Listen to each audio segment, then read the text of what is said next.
Nakinggan mo si Vice na humataw ka at nakita na marunong ka rin talagang sumayaw. At dahil dyan, ito ang score nyo. Thank you, John. Ito naman, Miss Carmen Sue. Good morning, Madlang people!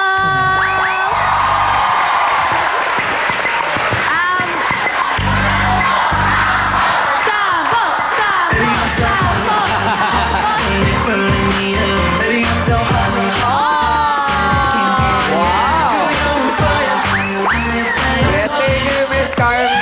Napaka-graceful!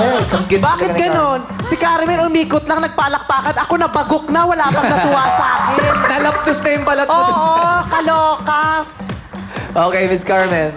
Hi, good morning. I enjoyed your performance earlier this week, and I enjoyed it again. I think today all of you have better confidence. Your spirits are up. Much confidence when you perform just now. I think it's very your dancing steps has been sabay, and I like the performance because you show good dancing skills as well as adding a fun element. You know, the funny parts in it. It's really enjoyable. Very neat from beginning to the end. Overall, sobrang enjoy ako. Naaliw ako. Yeah! My score. Naaliw. Napaka-cute talaga ni Miss Carmen. Ito naman, ang mas cute. Vice ganda! Ikaw talaga. Sabi ko na nga ba eh. Di ba nakita niyo kahapon si Ann? Ayos na ayos. Tignan mo. Tignan mo ngayon. O ano? Parang magmamall lang eh. Kahapon, kina-cocktail dress mo kami. Ngayong wala si Samilby, field trip lang, ganon. Pinill trip mo lang kami eh. Hindi ah! Hindi, special talaga sa yung araw Vice, kahapon. tanongin natin, ba't ka ba late?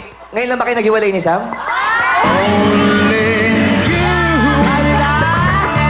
Hindi nga. Ano ba? Bakit ngayon ka lang dumating? Hindi na traffic lang ako. Wala traffic ah.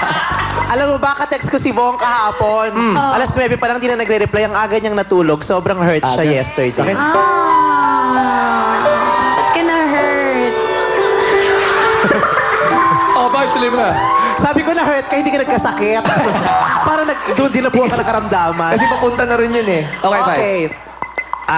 Natutuwa naman ako at nagustuhan ng mga naunang nagsalitang hurado ang ginawa ninyo pagtatanghal ngayong araw nito. Naaliw ako kay Carmen.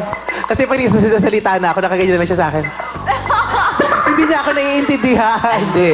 Oo, sabi ko Translated na, yung yan. hindi naman pala ako maiintindihan ni Carmen. Sana inokray ko na to ng todo-todo. Tapos pagkatapos namin magsalita, bigla siya magpapatranslate kay Jong. Si Jong lagi nagbibisi-bisihan.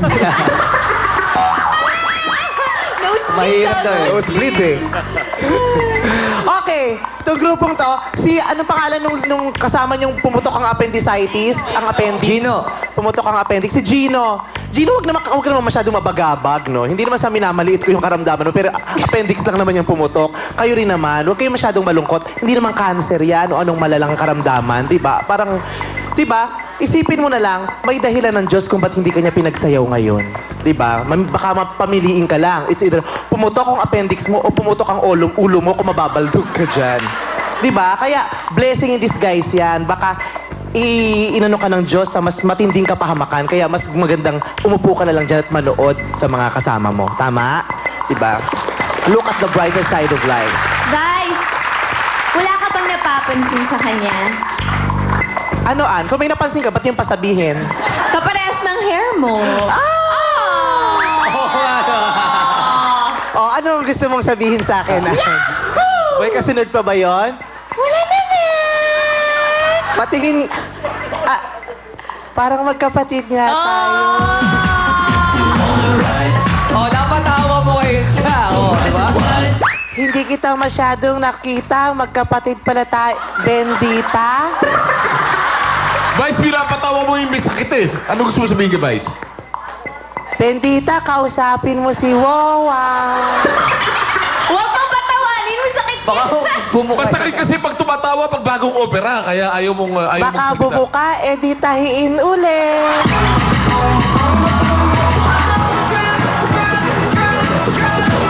Huwag kang mag-alala, bendita. Pag ang sugat mo, nadapuan ng luha ko, gagaling ka na.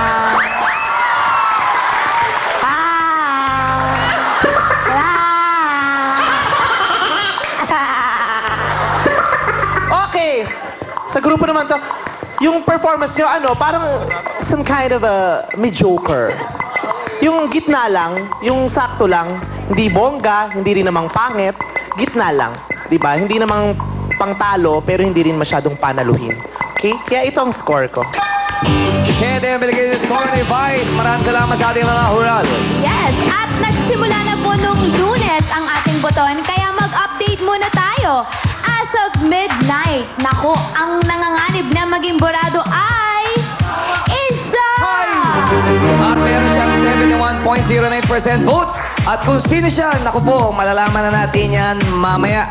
At abangan din po ang 100% bigay todong performances ng 3 pang weekly finalists sa pagbabalik ng Your Show. Your time!